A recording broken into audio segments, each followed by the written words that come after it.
चावल की खीर तो आपने कई बार बनाई होगी। इस बार पनीर की खीर बना के देखिए।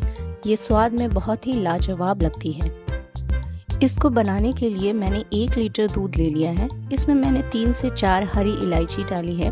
आप चाहें तो हरी इलायची के पाउडर का भी इस्तेमाल कर सकते हैं।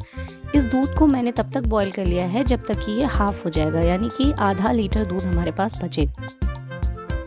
अब मैं इसमें 2 सर्विंग स्पून चीनी को डाल रही हूँ।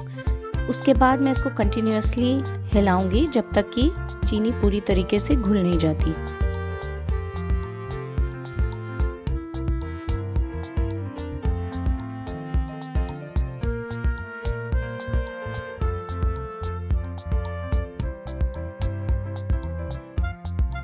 जब चीनी पूरी तरीके से घुल जाएगी तब आप इसमें 100 ग्राम पनीर को, जो कि मैंने ग्रेट कर लिया है, मतलब कि कद्दूकस से इसको घिस लिया है, उसको मैं इसमें डाल रही हूँ और इसे मैं 10 मिनट तक लो टू मीडियम फ्लेम पे इसे मैं पकाऊंगी।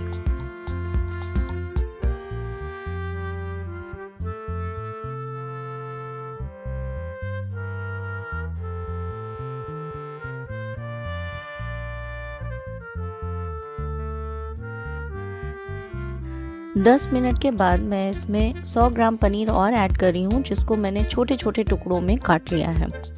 इसको डालने के बाद मैं 10 मिनट तक और लो टू मीडियम फ्लेम पर इसको पकाऊंगी और फिर बस हमारी पनीर की खीर तैयार है।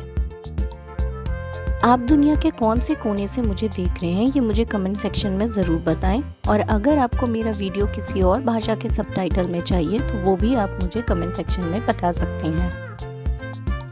हमारी पनीर की खीर तैयार है। आप इसको चिल्ड सर्व करिए और इसमें आप अपने पसंदीदा नट्स को ऐड करिए और इस लाजवाब खीर का लुत्फ उठाइए।